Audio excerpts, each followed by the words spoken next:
Reese Rambles, episode 35. Hello, how are you all doing? Welcome to the latest Ramble, and I hope you're all doing well. And this Ramble is brought to you by Bra Club. No, it's not some amazing new sponsor or some purveyor of women's undergarments. The Bra Club is a club that I am a member of, and no, it's not grown men that like to wear bras either. Not that there's anything wrong with that, but yeah, I will explain later on. But of course, first we have to have the usual preamble. So last time I was talking about my new office space that I've rented and that's going to serve as a bit of an extension of, this place here. It's going to be a space that I can use to sort out some of my collection and finally get some of that sold. And also, I can kind of work on stuff kind of longer term and all that kind of thing. And obviously we're going to have to keep an eye on that and see how it evolves over time. But last week I asked for some inspiration, really. Some of the channels that I could look at to maybe get some inspiration for studio spaces. Obviously I mentioned a few, and I've had some great feedback on that, but also inspiration for names. And I have had a few suggested to me. Apologies to anyone who suggested one to me that I haven't written down. I've actually only got one person's contributions written down here in my notes because I am completely unprepared. As always, as if you would expect any less from me. But yes, Dave of the Daiquiris, who is a regular commenter and a regular listener, shout out to you, Dave, has suggested that I could call this room where I do my usual recordings and where I have done since the beginning of the channel, that I should call this room the control room. Yeah, get it? I see what you've done there. And that the new space should be called the control center, which again, yeah, I like it. It's a good suggestion. Maybe sounds a bit cultish, control, but I get it with the, I get it with the tie into the, Control Alt Reese, the name of the channel, and all that kind of stuff. So yeah, it does make sense. And also Control Altar, which I'm not sure if that's a suggestion for a third space, or perhaps somewhere where I can make ritual sacrifices to try and ensure the, the continued growth of the channel or something like that. But yeah, control room, control center, control altar. Yeah, good suggestions and all tying in with the existing branding. So I like those. If anyone else has any, please do let me know. Like I say, a couple of other people have suggested things and I didn't write them down, but I'll go back and see if I can try and find those. I think there were some on my Discord server as well. But anyway, I also had some suggestions for channels that I could check out for some inspiration as well. So Dataset User, of course, someone I've mentioned in the Rambles before, and another person who is a regular viewer/listener, suggested a channel called Chuck Hutchins, which isn't one that I'd come across.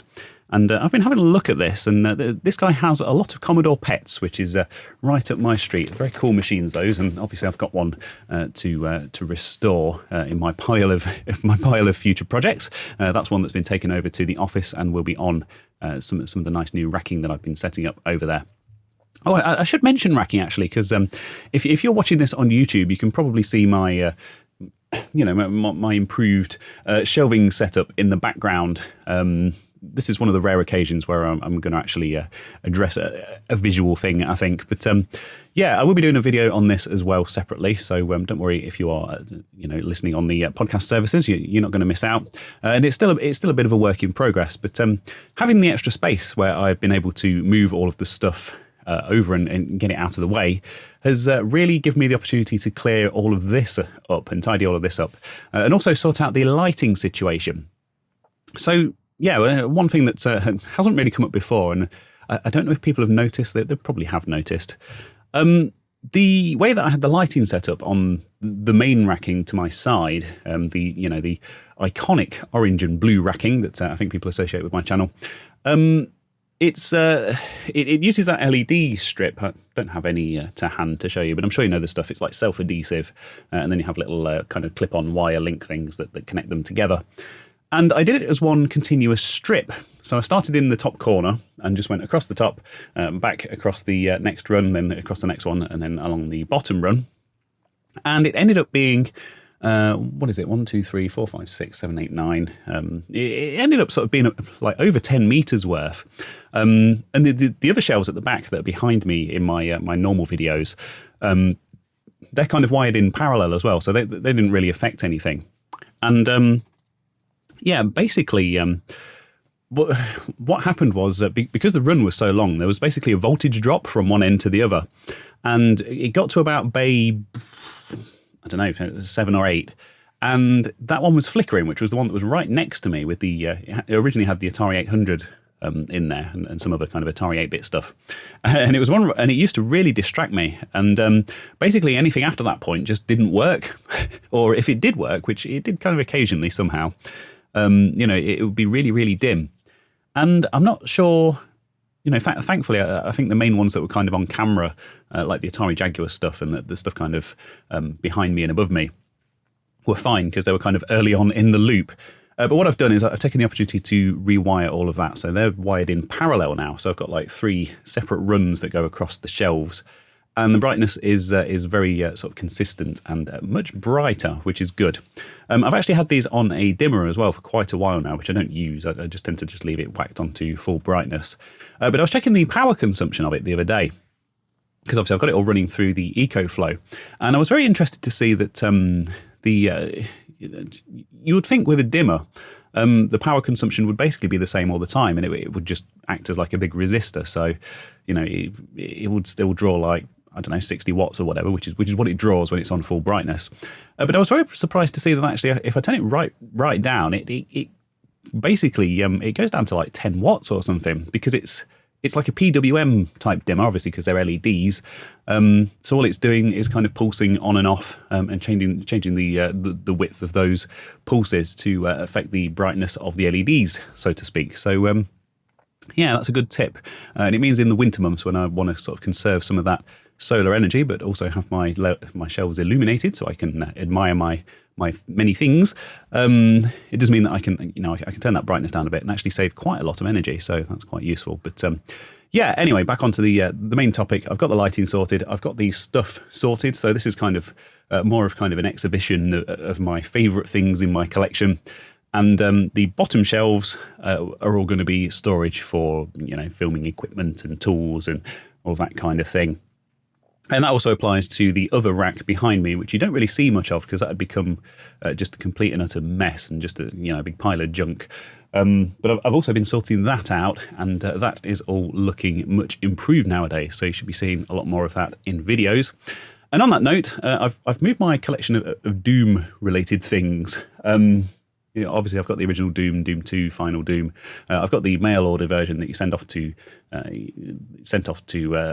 id Software for originally way back in the day. I thought I'd build like a little Doom shrine. And I went on eBay just to see what else was on there and found someone selling a collector's edition of Doom 2016, which has literally just arrived this morning. And yeah, it's not going to fit on the shelf. It's absolutely enormous. It comes with like a Revenant statue, which I thought looked really cool. But it turns out that this thing's actually like about a foot tall. And the gaps that I've set up on the shelves basically mean that it's not going to fit. So I'm not quite sure what I'm going to do with that.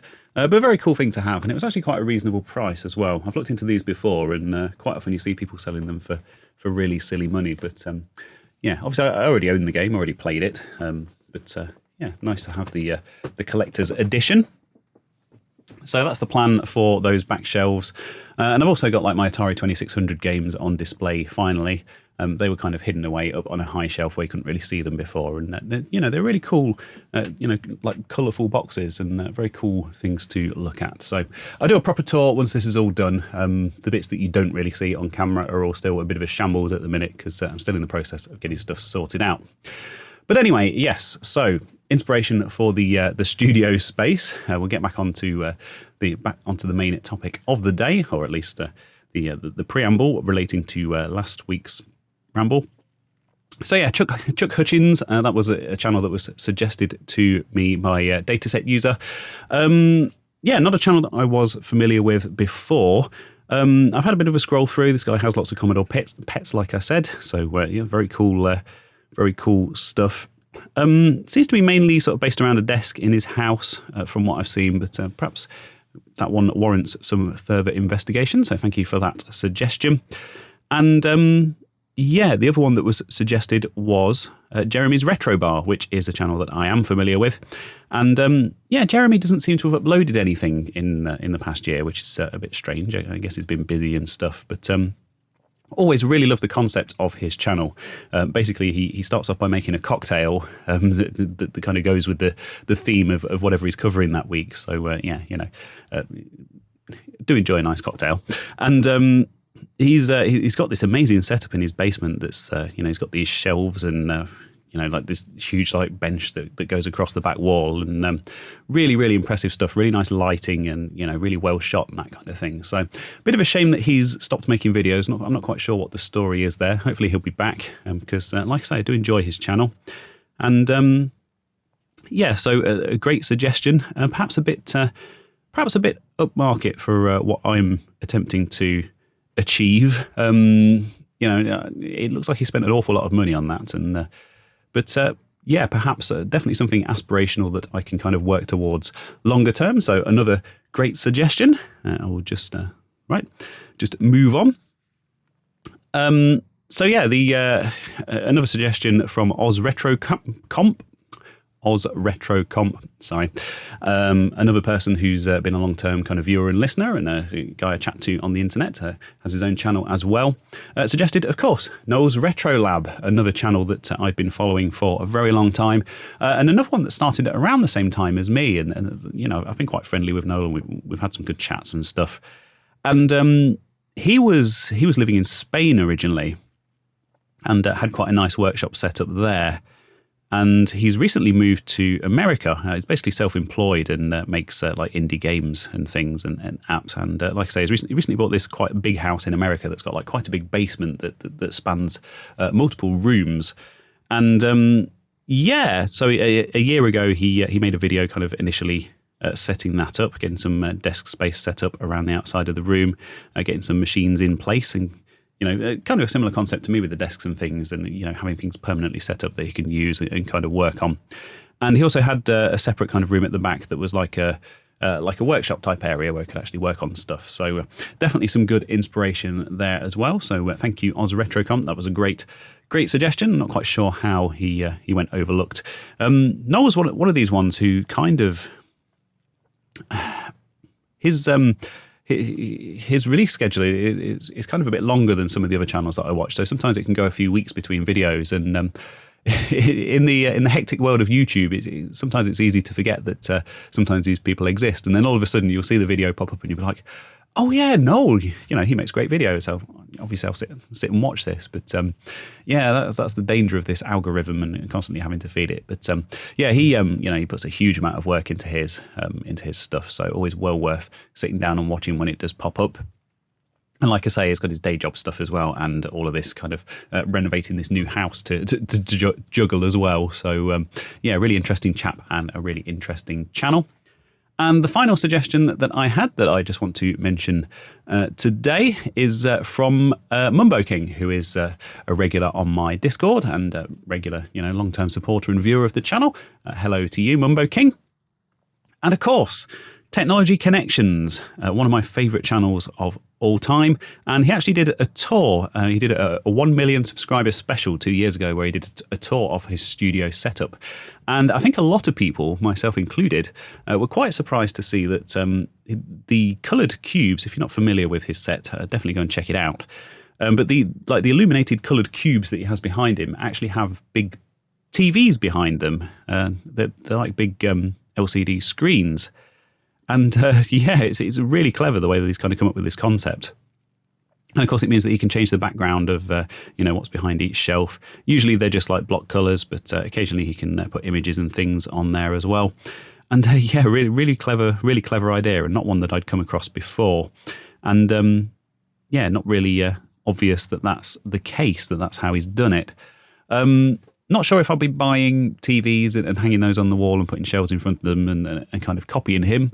But it does make you think, doesn't it? It does kind of get you pondering the possibilities of what could be done. So again, another great suggestion. And yeah, I also had, come to think of it, I also had someone, Hardly Worgan 71 or Hardly Morgan, it'd be German, I guess, maybe. Point out in the comments on my last video that LGR and Nostalgia Nerd's probably another one I should look at for inspiration as well, because he actually has an office setup kind of similar to what I've got.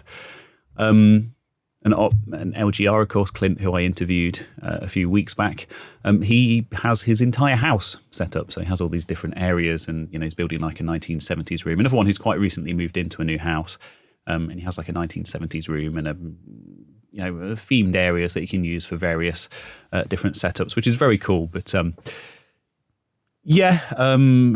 probably a bit too ambitious for me for now. I mean, maybe when I get to 1 million subscribers like he has, but got to work with what I've got for now. But still, very inspiring stuff.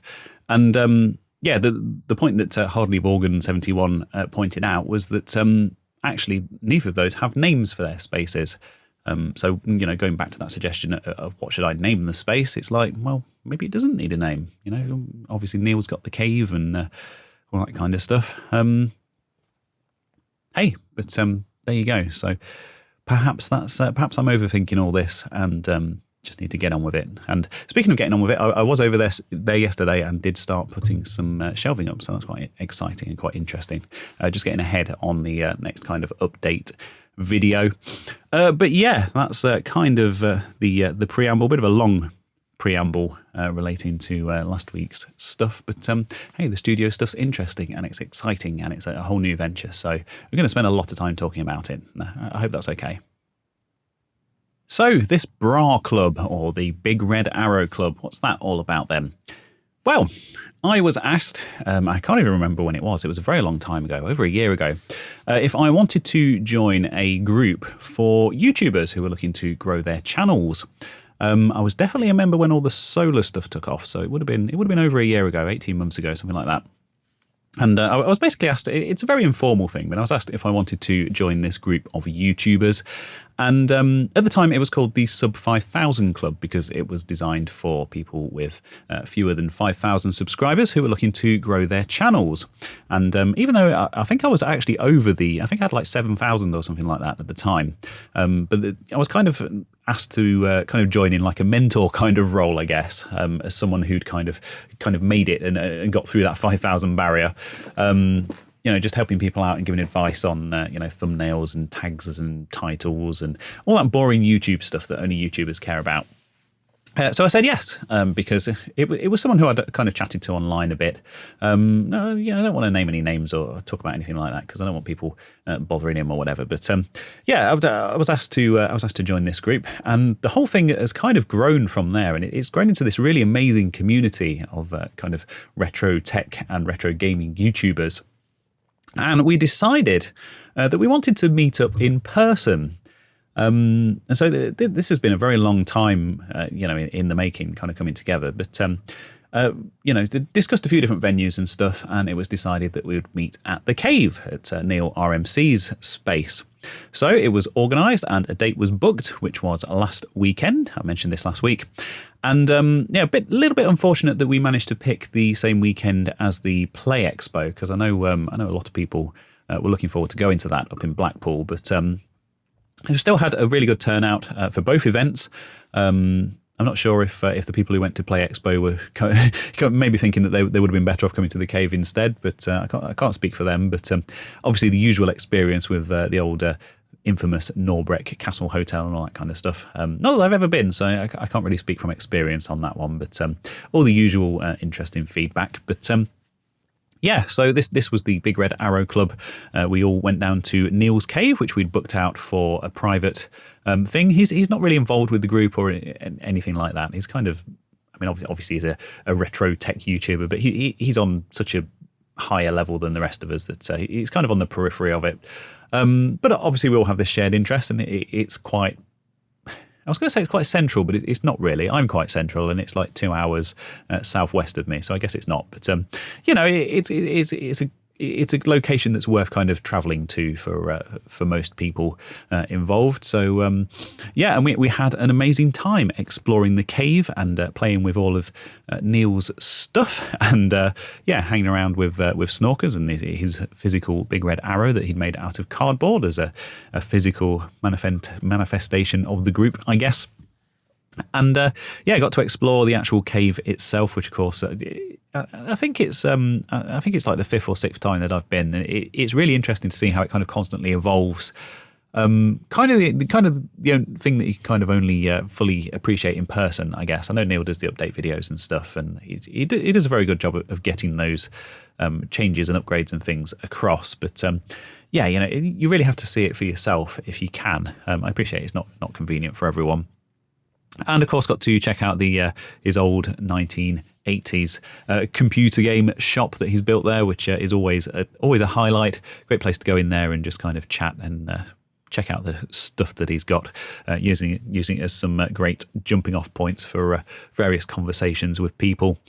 And also his new filming area, which was, of course, particularly of interest to me, just because it's got this really nice space, and it's kind of a similar size to kind of his previous cave and like my new office and stuff. And it's very interesting to see how he's got that set up and kind of partitioned off, and how he's got the shelving set up and stuff. And we actually did some filming in there ourselves as well, which is going to be a video on his channel on RMC. That won't be out by the time this comes out, but I believe it's the next one in his pipeline if all goes to plan. And we all had to take an item with us and basically film a 2-minute bit to camera where we got to talk about that item. No spoilers here. I'm not going to tell you what I took with me or what the theme was, but it all came out really well. I've seen my bit, and I've obviously chatted to some of the other people who were there who recorded things, and it sounds like it's going to come out really, really cool. So very cool memento of the day there as well, and obviously nice for Neil as well to get some content out of it for his channel, which I think is going to be very, very interesting. So very cool. And yeah, obviously no cave day is complete without checking out Arcade Archive as well, which is down on the ground floor. You can buy separate tickets to go and see that. But yeah, like the patron days and stuff tend to encompass both venues. And the Arcade Archive as well is another one that's kind of going from strength to strength and constantly changing, getting different machines in and stuff. And Alex, who runs it, I've been down a few times. I've met him a few times. He wasn't available on the day, but not a problem at all. Obviously, he has a team of volunteers that can open the place up and run it on the day. And yeah, it was excellent as always. Didn't spend quite as much time in there as I usually do, but.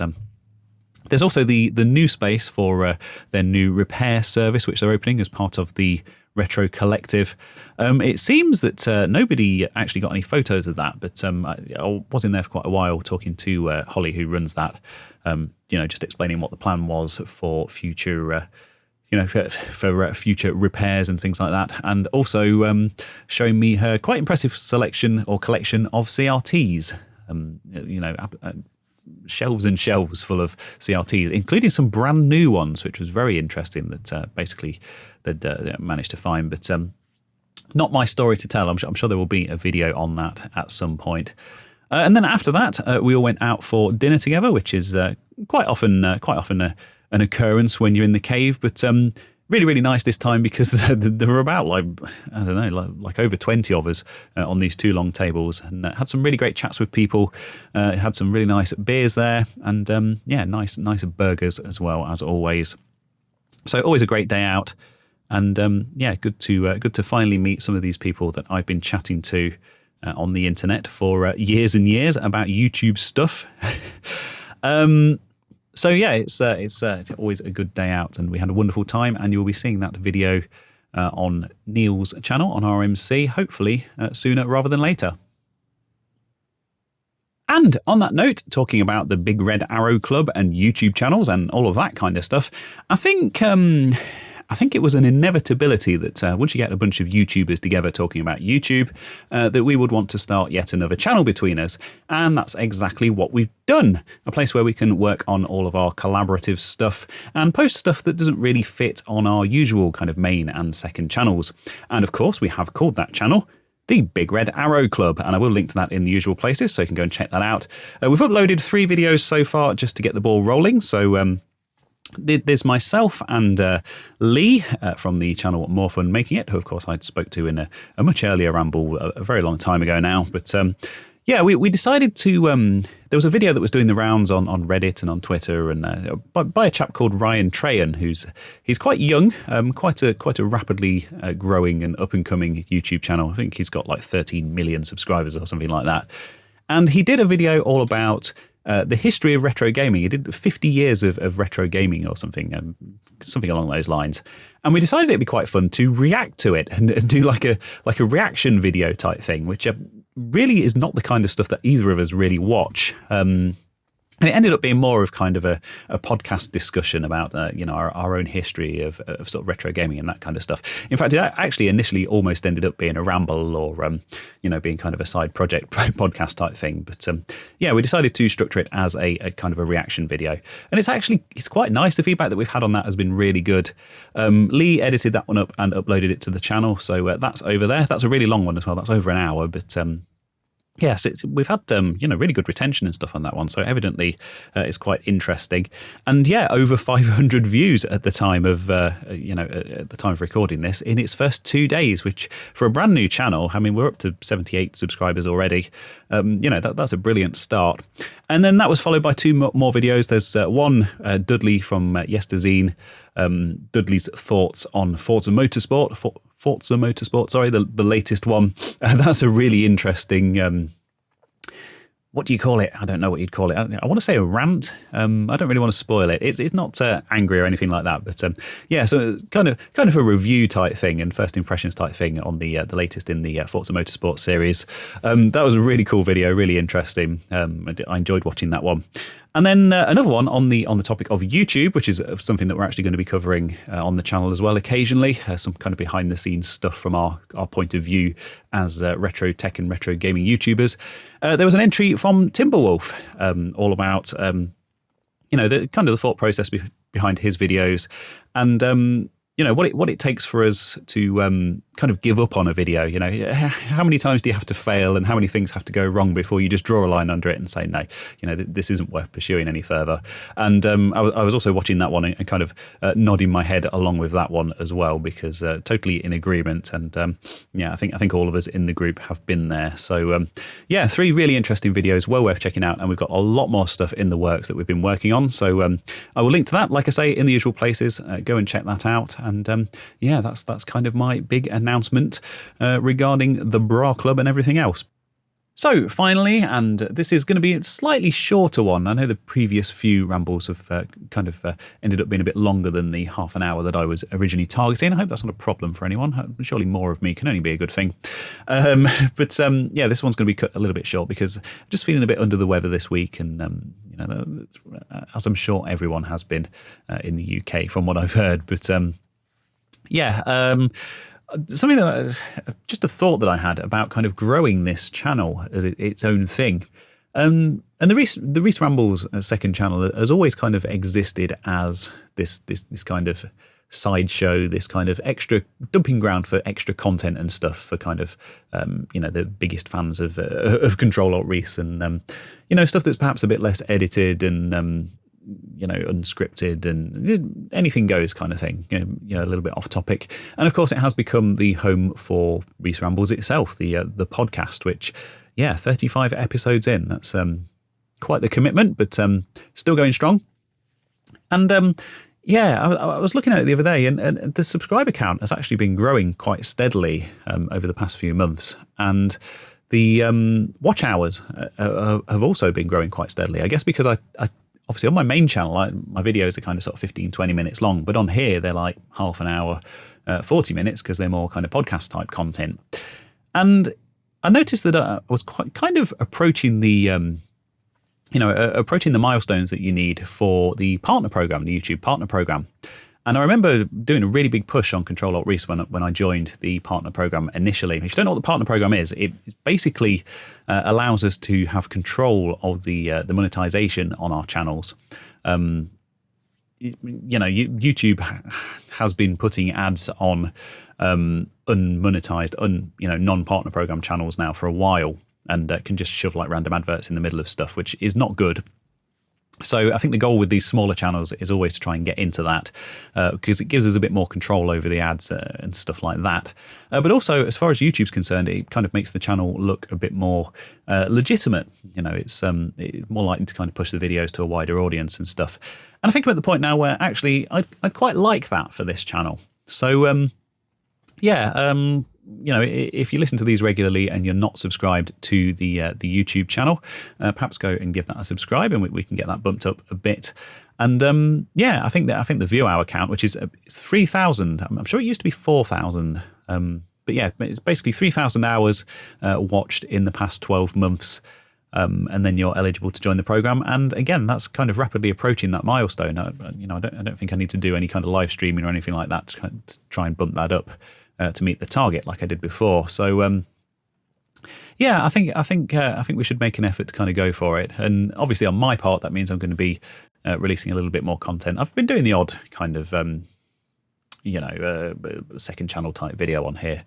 But yeah, perhaps come up with some ideas for some stuff that I can put on here that doesn't detract too much from the main channel. You kind of make it a bit of a goal, maybe by the end of the year, to get to that 1,000 subscribers and get the watch hours in there as well. But I think that's going to happen organically. Anyway, that's enough waffling for me. Like I say, not really 100% today, so I think I will leave it at that. Thank you very much for listening. Thank you for your suggestions and comments and stuff regarding the new space. Very exciting update regarding that coming in the very near future. So watch out for that over on Control-Alt-Reese. And hopefully I will be well enough to spend this weekend over there getting stuff going on that and getting keeping the ball rolling, because very exciting venture. So thank you very much, and I will hopefully see you feeling a bit better and a bit more fresh next time.